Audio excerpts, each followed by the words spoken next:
Hello and welcome back to another episode of Critical Reactions with your host Brian. We're going to wrap up today with a special selection, which is where one of you tell me exactly what it is I need to check out. Today's special selection comes at us from a person from Germany. Hey Brian, this one's for you.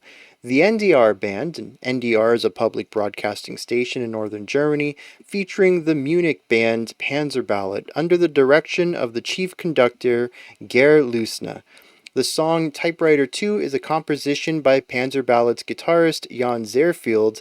Soloists playing are Percy Pursglove on the trumpet, Gerd Bullock on the electric guitar, and Virgil Donati on the drums. There are no lyrics. So, let's jump into this, see what's going on with this track. I like big band stuff, and being that this was personally selected for me, I'm kind of hoping it has some musical ideas that I typically enjoy. So, let's dive in, see what's going on with the NDR big band featuring Panzerballett.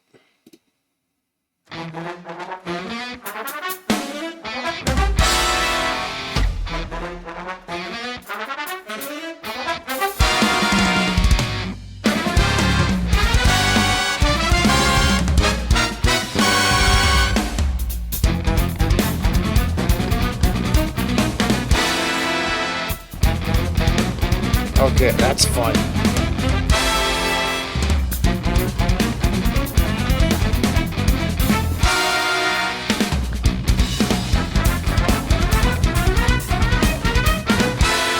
It's a wild phrasing.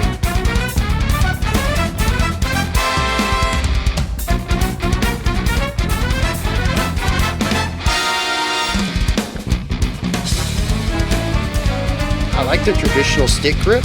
You don't see that too often.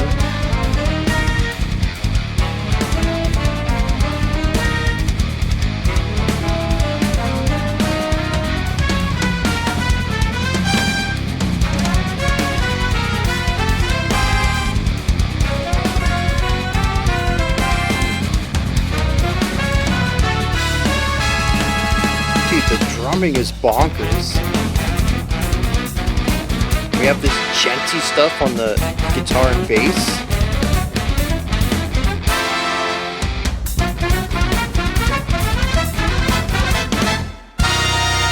Yeah. Ooh.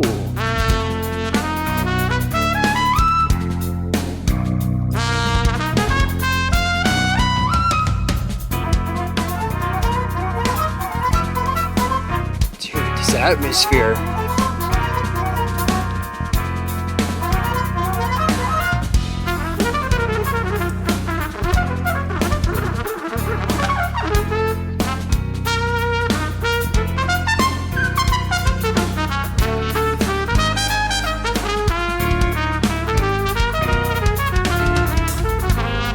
I was going to comment about the drummer's polyrhythms. I got sidetracked by the cool solo stuff.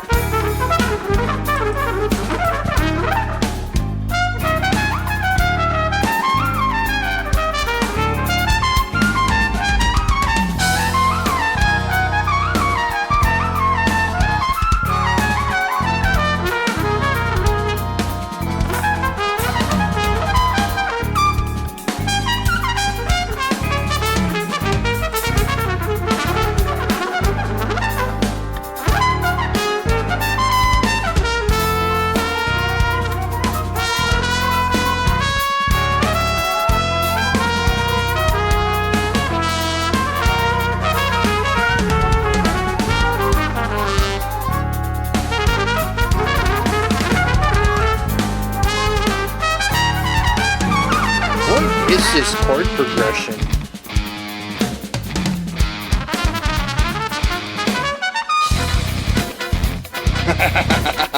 Introducing this new idea right in that last bar on the guitar.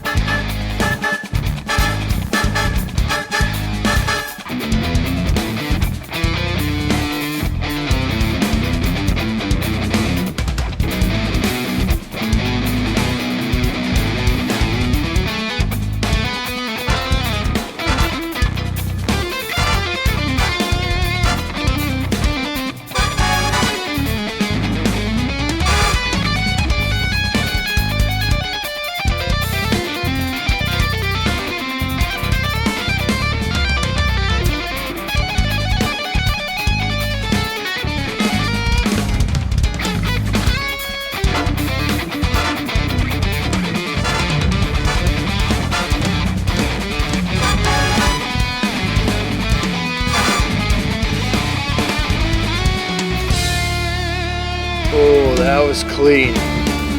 That tone shift was so good.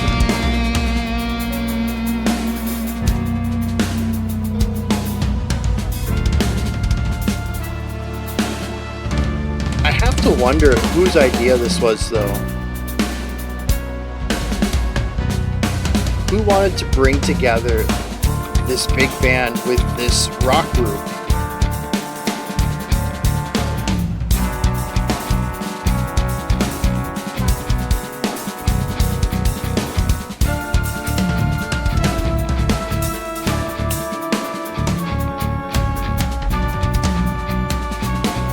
The hi-hat work. It's asymmetric. Like, how do you run that against the other polyrhythms? Like, oh, dude.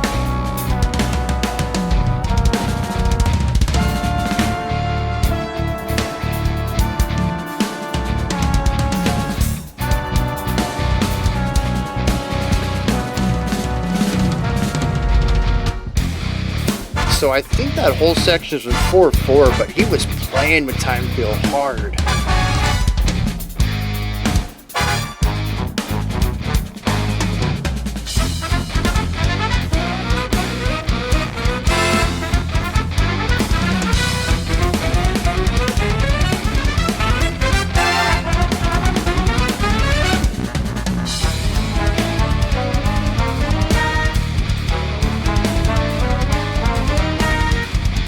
I love that.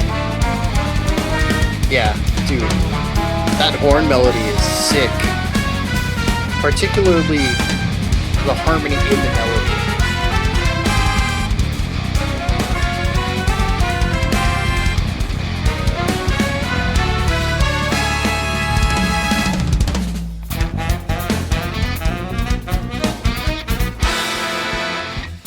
Bringing back the intro lick. Okay.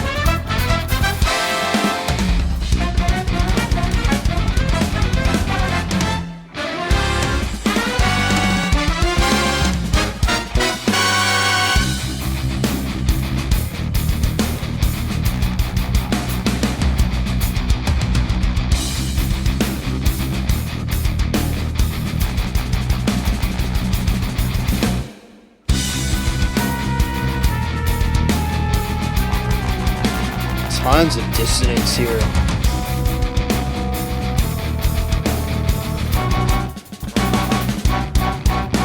You know what? It wasn't dissonance, it was harmonic instability.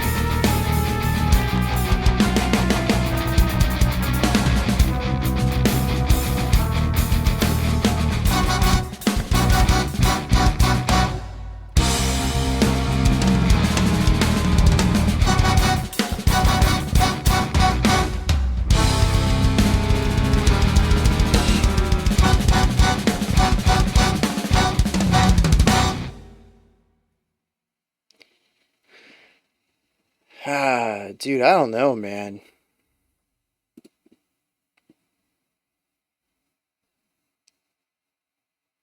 Wow. Alright, so here's my question. If I want more of that, how do I find it? Do I have to follow the big band? Do I have to follow Panzerballett? Should I follow any of the solo artists? Or is this like a one-time deal that the collectiveness of this is what makes it great, and you're going to get pieces of it if you follow any of the other artists? I don't know. I'm blown away by this, though. This is fantastic. I'm curious also who composed it. Oh, it's a composition by the guitarist, Jan Zarenfield. Okay. So I've answered that question now.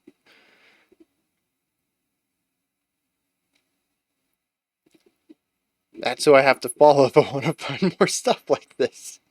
Dang. That dude's got a wild mind. Alright, what's going on here? Honestly, alright, here's the deal, right? This is a very rhythmic song. There are some wild lead melodies in here for sure, but For the most part, I think what this song primarily focuses on is wild rhythms. And a lot of that comes from the bass guitar and the drums. Now, the drummer, I think I'm just going to have to give a whole section to the madness of that later on in this video. But yeah, just note that they are a strong foundation to the wild rhythmic elements in here. They create the backbone of a lot of the polymetric concepts. I want to talk about that drum solo in isolation later anyways, so yeah, we'll come back to the drums. But even right from the start, I couldn't tell you what time signature we were in. Everybody was playing this really wonky rhythm to begin with. I counted out a 4/4 with it, except it's not 4 bars of 4. I don't know what happened in that last bar. It's quite a bit extended. My guess is maybe 4 bars of 4 and then another bar of 1, 2, 3. I don't really know. It gets wild. Most of the sections in here, though, as far as I could tell, are in 4/4, but not all of them, much like the intro. And that's what makes it interesting, too, is that even when you find something that feels very wild and disjointed rhythmically, there's a good chance it's actually in 4/4. They're just doing the Meshuggah thing where they're playing around with time feel, not time signature. But we also have this really cool thing at the beginning of the track where we have the band in on this descending line. And then after they play like 2-ish bars of that, then we have 2-ish bars of the drums. And the drums are wild here once again, but it's this back and forth between harmony with a rhythmic element to it and pure rhythm. This back and forth. It's a really interesting way to start the track, and I wasn't sure how that was going to work in the long haul. But I think it does, though, is sets a really nice thesis statement for the track. You see, the song exists within 2 forms. One is the big band element where everybody is playing an idea. It usually creates a general groove and vibe and atmosphere that will eventually stick around while we remove layers to carve out room for the solo. And we saw guitar solos, we saw drum solos, we saw trumpet solos. I think that was it. And that's how the song operates, though. And this opening kind of works with that. We create an atmosphere, we remove the instruments, the lead instruments, for a drum focus, for a solo focus. And this back and forth that also showcases interesting harmony. I still can't tell you what the harmonic quality is of this. I barely have an idea of the atmosphere. It's a rather complex emotion that they're toying with here. And I think a lot of that comes down to unusual harmony and chord progression, but also a lot of rhythmic tension in this song. So we'll touch on harmony in a bit, but we introduce odd harmonic structure. We introduce weird timing stuff. We're not in 4/4 at the beginning, at least not with a standard 4 bars of 4/4. And we have this idea of creating a space and then carving out room for a solo. And this is exactly how the song works from start to finish. It's a really great way of condensing down the entirety of the song into 30, 40 seconds and saying this is what you're in store for. If you don't like this, you're probably not going to enjoy much else here. And I think that works really well for this track. So after the segment, though, I'm pretty sure we dive right into the trumpet solo. That happened pretty early on in the track. This was wild because it feels very raw and exploratory.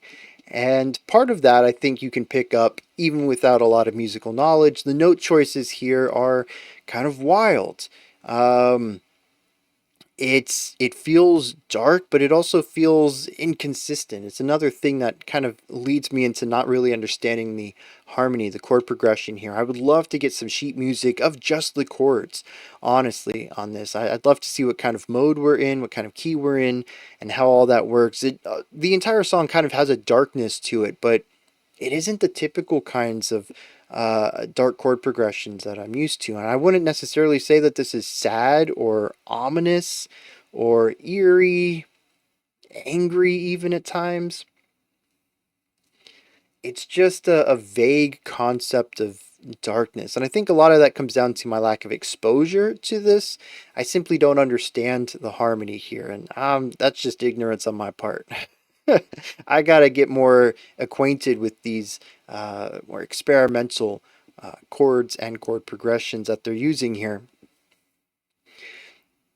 But even aside from the notes themselves that the trumpet is playing, at least to me, there's a lot of, as a trumpet player myself, there's a lot of interesting techniques going on in here. There's some blasting that happens. That's when you push a lot of air through it and you get a very almost a compressed sound at the end of the horn when the sound comes out.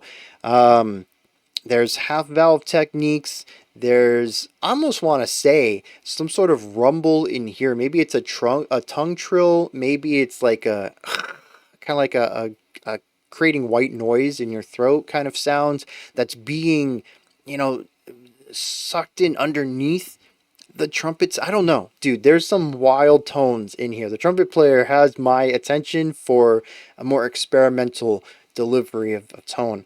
But like I said, we also have some half valve stuff, which is where you, instead of pushing them down all the way, you only push them down halfway, and it only allows half the air to go through. It kind of gets a muted, I don't know, foggy kind of sound to the tone of the trumpet.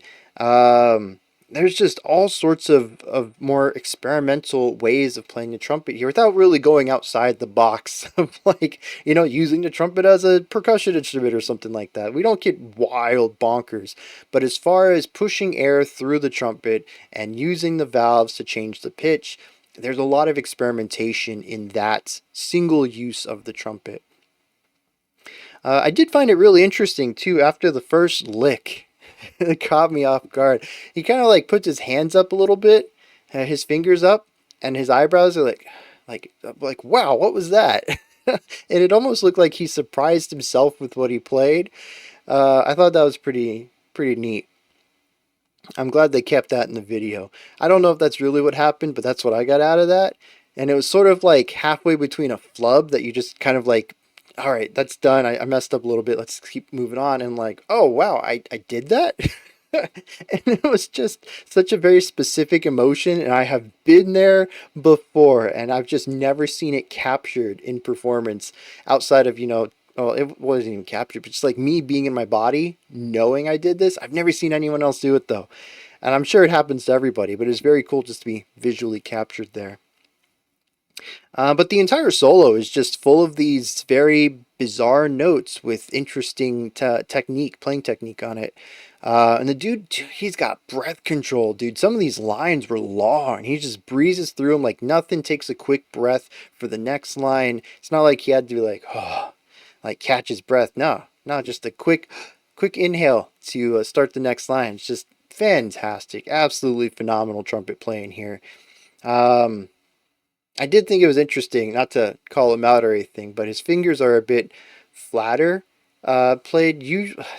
And the only reason I bring it up is because I had this hammered in on all three of my conductors in the years of playing trumpet. Four. Yeah, all four of my conductors. And my private lessons tutor, too. Just you have to angle your fingers so that you go straight down to reduce the friction of the tubing against the whatever it's called, the container, because basically you're pushing this metal tube down a shaft, and the tube has hollow cutouts to direct the airflow. Anytime you play flatter and you just kind of push down like this rather than angling your fingers, I would get so much crap. And I watched him play with a bit more of a flatter fingering position. I don't want to call him out. I think it's all fine. He played the notes fantastically. So what do I have to sit here and say it's not how you're supposed to do it? I just think it's funny how hard it was drilled into me. And I see this guy just tearing it up. One of the best trumpet players I've seen, especially with in modern times. And he's using the technique I was told not to for so many years. All right, moving on. I think we've talked enough about the trumpet here. Um, Kind of leading into that trumpet solo, and of course after it, a lot of these intermediate sections that, as I mentioned, set up the atmosphere before we carve out space for a solo. We don't really have a lot of melody in them. Occasionally we do. We do have that descending line that I thought was pretty cool right before I think it was right before the drum solo, right? And we had horns, and well, we had brass and saxophones kind of playing shifting moving ideas, and it was creating all these really tense harmonies between them. That kind of had a melodic idea to it, but for the most part, a lot of what we have here, especially if you listen to the guitar and the bass, is djent music. We have a bunch of instruments picking a note and creating these syncopated, offbeat, rhythmic ideas on that single note. It's very groovy. It's very heavy, even with the guitar tone. It's not necessarily what I expect to hear, though, from a big band. It's very interesting listening to these saxophones and brass play djent rhythms on a single note. Uh, but it is what we get for a majority of these moments. But I do like the parts where we get a little bit of melody. And we kind of saw that in the intro line that we revisited in the outro line. But like I said, we did have that sort of battling, very tense harmony, melodic movement stuff right before the drums too. I thought that was kind of a neat way of contrasting the heavy use of djent in these intermediate moments. And I think that's mostly just because, oh man, it is interesting to hear this focus on rhythm in this setting, but it also kind of struck me as the least interesting part of the songs. I think that's just my relationship to djent in general. I like it as a spice, not as a main ingredient, and we kind of get it as a main ingredient for a lot of this. So I do like the moments when we shift towards more a melodic focus, but I do think that it's fine for how it's used here, particularly because, as I mentioned, we set up these ideas to carve out space and keep that rhythmic flow underneath the solo sections, where I think djent works really well to create a groove and foundation for a lead melody. Now, the guitar solo I thought was well done. Unlike the trumpet solo, I don't have as much to say about it on a technical side. I did notice we had two-hand tapping in there. I thought that was pretty neat. There's a little bit of shred. There's almost some jazzy elements in there too, where he'll play, 6 or 7 notes. Diddle-loot, diddle-loot,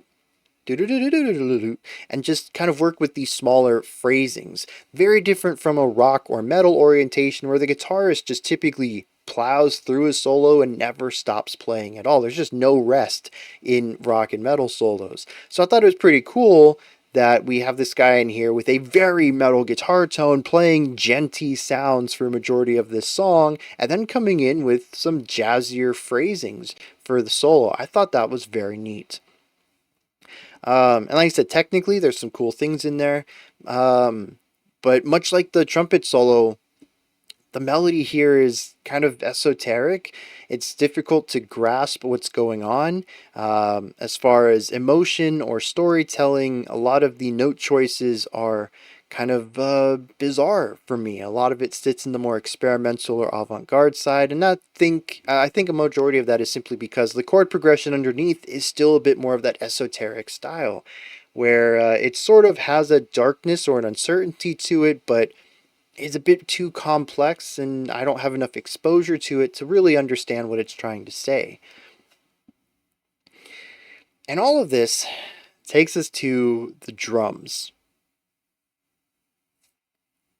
Who is this guy, and why have I not seen him play drums before? Because this is wild, man. Right from the start, I hear these polyrhythms, right? He's got a pretty standard groove going, but then he has these wild polyrhythms against it. And then, of course, we have the alternating, right from the very beginning of the song, the descending line in the horns, and then the drum solos. And these drum solos, they're rather intricate to kick a song off, right?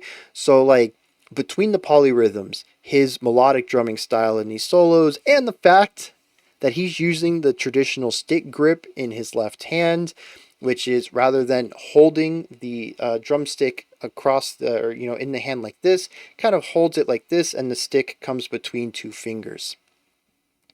And that's how he plays the snare this entire song. You don't see that too often, not in rock. Anyway, it's pretty much everybody uses the modern grip. So those three things, I was like, okay, I got to keep an eye on this drummer because he's gonna go off. Like he's just too many signs here that this is not going to be a simple drum part, and for sure it wasn't. Just looking at some of the melodic drumming in here, absolutely bonkers. The dude uses his entire kit, which is already pretty big. He never really sticks in one area at any time. There is a ton of ghost note hits on the snare just to keep momentum in every moment of the song, no matter how light the energy needs to be. The polyrhythms, again, dude, at the beginning of his solo, right, he's playing these wild polyrhythmic ideas. But then he's keeping a pulse on the hi-hat, which is actually not weird. We actually hear this a lot anytime in prog rock, prog metal, when we get into some wilder time signatures. I always talk about either finding the ride cymbal or the hi-hat in order to get the pulse. That's going to be your downbeat. That's going to give you your time signature, your tempo. Everything else might be wild. It might be difficult to follow. It might be syncopated, but you're going to find that backbeat groove usually in one of those two cymbals. Here, though, instead of putting that in the hi-hat, he has another syncopated idea. It was 3 notes at a time, 3 hits at a time, and I think it was... They weren't similar. It wasn't like triplets. It wasn't like 3/8 notes. It was asymmetrical. But it also had a pause after the third hit. There was a rest before you start this pattern again. And that's why I was losing my mind. Because I think it's rather easy to just kind of put your foot on autopilot. Just doom, doom, doom, doom. You don't really have to think about it. It's the same thing over and over. But he's doing this polyrhythmic stuff and then also putting this other weird rhythm on his foot. And he's got to worry about that too. That's usually the thing I would think about for autopilot. You don't have to think about it. But no, he does. It's just, there's so many moving parts right there. It blows my mind, and it still grooves. It still sounds great. Jeez. I don't know, man. Like I said, how have I not heard this drummer before? That was just fantastic. And then, of course, like any good song, especially for big band, which is a jazz setup, you're going to do your A section, which is your core lick, your B section, which is your solos, and you end the song on your A. And of course, we bring back the opening of the track to wrap it up, bringing the whole thing full circle. Now, I noticed the trumpet player looking at sheet music. I don't remember, the drummer didn't have sheet music. He would close his eyes half the time he's playing. I don't remember if the guitarist had sheet music. So I'm curious if the solos on this are improvised or not. I would wager that they're not, simply because of the sheet music for the trumpet player. But the other two, I mean, it could be improvised. I mean, Jan composed this, so yeah, him soloing over something he's written kind of makes sense. But the drummer, does Jan have an idea of what he wants the drummer to do? So maybe that was pure memorization of a pre-composed idea. In which case, just even wilder right there. I don't have an idea of what this means, though. Like I've already mentioned a couple times, the atmosphere to this is very hazy to me. I get a general feeling of darkness, but not ominous, not negative, just dark, just like being outside at night. There's no terror, there's no, killer hiding in the darkness or anything. It's just a state of the day. And that's what the music feels like to me. It's a bit on that darker side of sound, but it's not negative. It's not, it doesn't have any animosity to it. It's just a different flavor of normalcy. And I appreciate that. But it's a reminder that I need to throw myself more into not necessarily esoteric music or avant-garde or experimental music, but more experimental harmony. It could be in more standard music. I just need to be exposed to this harmonic idea more often so that I can become acquainted with it, understand it a little bit better. That usually is the tough part for me. Anytime we engage with more experimental bands or even noisy bands at times, it's the fact that I don't have a strong grasp on the atmosphere of the songs. It's always my weak part of my analysis, and it's because I don't get it as much as I do more traditional harmonic atmospheres. But I enjoyed every bit of this. I don't think there's a single thing that I was like, yeah, it was okay. No, this whole thing I was just like, I need more right now. So I really appreciate that y'all had me listen to this. And thanks, a person from Germany, for getting this into my ears. This was just magical.